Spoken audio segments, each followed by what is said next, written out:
Fast time sex रे bleeding न हेले से भर्जिन नुहे। फास्ट टाइम पेन हेबा कंपलसरी अटे। जदि पेन न हेला ता माने किछि प्रोब्लेम अछि। आज मु आपन को एसबु कन्फ्यूजन क्लियर करई देबी सिंपल भाबरे। नमस्कार फ्रेंड्स, आम सोसाइटी रे सेक्स एजुकेशन क्लियर भाबे मिले ना। स्कूल रे केही सिखांती नाही, तो आमे अधिक समय धरी भूल कथा बिलीव करिथाउ। आज आमे रियल ट्रुथ बुझिबा, बिना लाजरे बिना डररे। प्रथमे ब्लीडिंग कथा बुझिबा। बहुत लोके भावती फास्ट टाइम सेक्स रे ब्लीडिंग हेबा निहाती दरकार। जदि ब्लीडिंग न हेला ता माने झियर किछि प्रोब्लेम अछि, से झियो भर्जिन नुहे।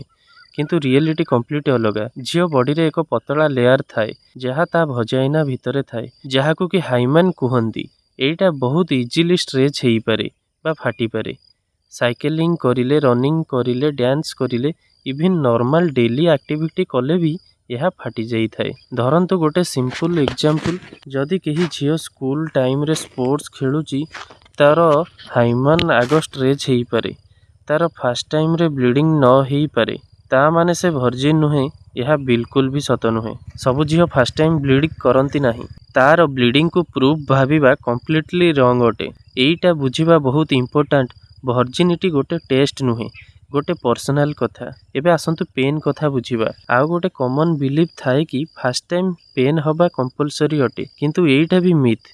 पेन डिपेंड करे बॉडी रिलैक्स अछि कि नहीं, डर अछि कि नहीं, पार्टनर कंफर्टेबल अछि कि नहीं। एग्जांपल, जदि केही नर्वस अछि तो तार बॉडी ऑटोमेटिकली टाइट हो जाय थाए, ताहाले पेन हेई पारे। किंतु जदि से रिलैक्स अछि, ट्रस्ट अछि, पेन बहुत कम बा बिल्कुल न हेई पारे। फ्रेंड्स, जदि आपन को एसबु कथा यूजफुल लागुची ताहले चैनल को सब्सक्राइब करंतु। Subscribe for real sex education, कारण एसबु रियल नॉलेज बहुत कम जगह मिली थाए। आउ गोटे इंपोर्टेंट कथा, एक्सपेक्टेशन वर्सेस रियलिटी। बहुत लोक पॉर्न देखिकी भावंती रियल लाइफ रे भी सेमिति हबो, किंतु रियल लाइफ कंप्लीटली अलगा ही थाए। रियल लाइफ रे नर्वसनेस थाए, ऑकवर्डनेस थाए। एग्जांपल, फास्ट टाइम रे जणे पुओ भाबे कि मु ठीक करि परिबी कि नाही, सेही ओवरथिंकिंग पाई प्रेशर क्रिएट हेई थाए।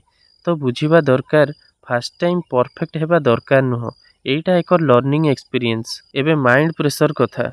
बॉयज रे अधिक समय परफॉर्मेंस टेंशन थाए, साइज टेंशन थाए। आ झियो मानक क्षेत्र रे पेन फियर थाए, जजमेंट फियर थाए। एसबु माइंड को आसी थाए। जदि दुई जण रिलैक्स अछंती, ट्रस्ट अछि, एक्सपीरियंस नेचुरली बेटर हेई थाए। माइंड काम थिले बॉडी भी कंफर्टेबल हेई थाए। शेषरे सबुठु इंपोर्टेंट कथा, सेफ अप्रोच। कंसेंट सबुठु इंपोर्टेंट। फोर्स करिबा उचित नुहे। प्रोटेक्शन यूज करिबा निहाती दरकार। रेस्पेक्ट करिबा बहुत इंपोर्टेंट।